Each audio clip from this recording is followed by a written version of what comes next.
Yazi enye yezinto esibethe kakhulu apha eSouth Africa thina into yobana sihambe saphaphela amavangeli amanye amazwe, saphaphela ivangeli lase-America, saphaphela amavangeli oma-Nigeria, salishiya elethu ivangeli mntakabawo esasilishiyelwe ngotata abakhulu bevangeli okanye ngamaqhawe evangeli ase-South Africa. So sahamba nevangeli lase-America, and ivangeli lase-America eligcwalise igrace mntakabawo, sahamba namavangeli azo zonke izinto ezi zase-Nigeria ezigcwalisa into yobana sijonga abantu abathakathayo nabantu abasibulalayo, and of which ke ngosayishiya in-main message esiyinikezwe nguJesu eBhayibhelini, and then sangena kwezinto zezigrace nazo zonke izinto zoba kunxitywa ibhuluko kufakelwe izinto ngoku kwenza yonke lento ebandleni.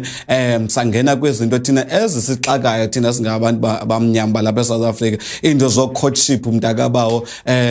sangena kwezo zinto ezo zinjalo, and of which ziyasicosta abazalwane izinto ezi zisicosta ngendlela engummangaliso. Sinomzila esawubakelwayo nesawushiyelwayo ngamaqhawe evangeli ebeqala ashumayela eSouth Africa, ekumelezekile ukuthi sibuyele kuwo lo mzila lo. Andikhonzi Assemblies of God mna, andikhonzi Faith Mission mna, andikhonzi konke lamabandla aqala aweshumela kubo Tata uBhengu noTata uChiliza nabo bonke, but kunezinto ebezisinceda okanye bezilinceda ivangeli lapha eSouth Africa ebebezifundisa nezimfundiso elinceda ibandla elingumzimba kaKristu Jesu. Ake sibuyele back to ezo zinto ezo zinjalo, because uThixo bazalwane eneneni nasenyanisweni apha eSouth Africa usithembile ukuthi sinako ukuthi sibuyise ivangeli, siyibuyise lancasa yevangeli, sibuyise olaqobelo evangeli, sibuyise ivangeli imvuselelo logqibela, ivangeli lobungcwele, ivangeli mntakabawo elisa umuntu ezulwini, ivangeli elikwazi ukuvelisa ubuKristu, ivangeli elikwazi ukuveza character kaKristu emntwini. God is trusting us. uThixo uthembe thina abazalwane sithi abazomisa lemvuselelo logqibela, and kumelezekile ukuthi siyivusile lemvuselelo logqibela, but ke ngoku kufuneka ingqondo zethu nenhliziyo zethu zibe ready for uba zisetshenziswe nguThixo. Siyeke ukuphaphela ezinye izinto, sibuyele back ekuthini sihambeni siyofuna uThixo. Ewe kona i-internet it is there, uYouTube is there, ne-TV is there mntakabawo for ukusifundisa, but ngoku ake sibuyele back ekuthini siyazifunela uThixo wethu, siyazifunela uThixo bazali, sivuka ukuthi uThixo uthini na personal kum ndingumfundisi uBathandwa Cwasi, uthi mandenze ntoni in this time, what is the solution yabandla likaKristu Jesu kweli xesha linjena. Lento ibhlungu enhlizweni yami ayimnandanga ngoba ivalue yensindiso size sayithatha sayithobela phansi sayinyathela phansi, kodwa ikwasithi asivuswe nguThixo ukuze sikwazi ukuthi phina sivuse simise, and ivuselelo lokugqibela ixhomekeke kuwe, ixhomekeke nakuwe, ixhomekeke nakum. And ngisithi bazalwane akuzusuka mlungu uthile wase-America okanye kwenye indawo, akuzusuka umuntu uthile wangaphandle eze South Africa zofixa insindiso South Africa. No, nguwe nami abantu abamiswa nguThixo ukuze sikwazi ukuthi simele ivangeli, kubuyisa isidima sensindiso. Ake sisibuyiseni sesidima bazalwane, please. Ake siyekeni ukuphaphela izinto zezwe, ake siyekeni ukubuyela elizweni, ngoba izinto abebezikhupha Tata uBhengu nabo bonke abatata abadala babeshumayela babezikhupha ebandleni, thina kancinci siyazibuyisela ukuthi mazingene ebandleni. As a result ngoku umuntu uyakwazi ukuma epulpitini enxiba izikete ezifutshane mntakabawo, umuntu uyakwazi ukuma epulpiti ezipitsile ngutata umfundisi okanye ngutata ezipitsile nomama bezipitsile ezibhlukweni mntakabawo, zonke ezo zinto ezingamasikizi bazalwane izinto ezo. Noba ungazuzithethelele kangakanani uthi hayi njena umfundisi wase-America angumama ubani uyayenza lento lena, hayi bazalwana, hayi isikizi lisikizi phambi kobuso bukaThixo. And iBhayibhile ithe nakubona isikizi lesiphanziso limnile endaweni engcwele kaThixo, senazi ukuthi kukufutshane ukuthi uJesu Kristu abuye. Ayibo, amen. Ake siziyekene izinto zokuphaphela ihlabathi, ake akuphuma umoya kaJezebel ngaphakathi phakathi kuthi ezinhlizweni zethu nasezimpilweni zethu ake ziphume izinto zobagoji sokubana ngoku umuntu akasakwazi nokuthandaza kakuhle cause ujonga i-makeup yakhe ukuthi injani, akafuni ukuthi moshakala i-makeup yakhe, akafuni ukulila noba sekelila umuntu akaba usilila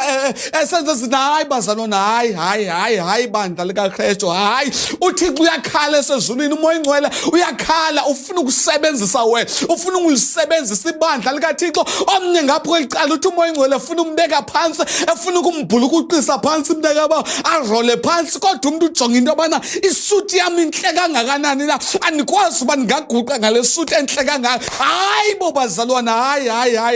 ake sibuyelweni inhliziyo kaThixo inhliziyo yokufuna uThixo inhliziyo yokufuna ubungcwele hayi ukuthi sidlale ngevangeli hayi ukuthi sidlale ngale nsindiso ixabisekile lento sidlala ngayo akuyeke lento yelomdlalo ngumdlalo lona and deep down in your heart you know very well noba ungayiphikisa le ntshumayelo ndiyishumayela apha deep down in your heart you know very well ukuthi lento oyithethayo nezizono zithethelelayo nezinto zehlabathi ezithethelelayo uThixo akazifuni deep down in your heart you know very well noba ungazufana uthi hayi ndikhulile ngela xesha ndingakakhuli no mzalwane wami no azincede izinto ezi noba ungathi ufana uthi tradition noba ungathi ufana uthi na this is 100% wrong phambi kobuso bukaThixo ayinandikhathali uba yenziwa ngumfundisi omkhulu wase-America okanye wase-Nigeria it is wrong bazalwane ake sibuyeleni ukuthi igama likaJesu lona lulodwa linamandla igama likaYesu lilodwa linamandla alidingi oil lokuncediswa ngeoil alidingi uncediswa ngamanzi alidingi uncediswa nangesephu nangazo zonke izinto ozibonayo hayibo ake sibuyele nevangelini lenyaniso ake sibuyele ukuthi isimoya kuThixo siyafuna yena yedwa uYesu senamandla yena yedwa ndiyavuma eBhayibhelini kushiwo kodwa abafundi mababagcoba abantu ngeoil kodwa sange kuthiwa mabayithengise le oil le sange kuthiwa mabahambe bexelela abantu into yobana wena ubulawa ngubani wena ubulawa ngubani uKristu into asifundise yona uthe masenze uxolo ehlabathini uthe makugcwale uxolo ezinhlizweni zethu futhi ubuxolo lwethu nothando lwethu alubogqitha abafarisi intoni nalonto leyo ukuthi ayibo amen uDade uJesu xa kethethayo zithanda intshaba zakho zithandazele futhi zisikelele uzinqwanele kuhle intshaba zakho hayi leni into siyibonayo abaphandle no bazalwane ake sibuyelene enyanisweni you know very well ukuthi uThixo wayetheni kuwe ngexesha umfundisi wayekubiza wayetheni uThixo kuwe ngelaxesha wayekubiza you know very well go back to ezazinto uThixo bekuxelele zona sukudlala ngevangeli ngoba ithe iBhayibheli thina abashumayelayo siyakugwetshwa ngqongqo nguThixo ndiyawavala lamazwi namhlanje akubuyele ekuthini ubuyele bungcwele lento iyayiqhela inhliziyo yami ibhlungu kubuhlungu ngendlela engomangaliso ukubona ibandla likaKristu Jesu lilimala ngolhlobo kubuhlungu ngendlela engomangaliso xa kunamhlanje sakunzima nokubona umzalwane ukuthi lona ngumzalwane lona ake ngomzalwane ihlabathi lisa langena zwabe ebandleni obana ehlabathini kuna jive ethile kushaya ivosho ehlabathini nathi ebandleni sishaya amavosho obana ehlabathini kwenziwa leni into nathi ebandleni siyalandela hayibo bazalwane hayi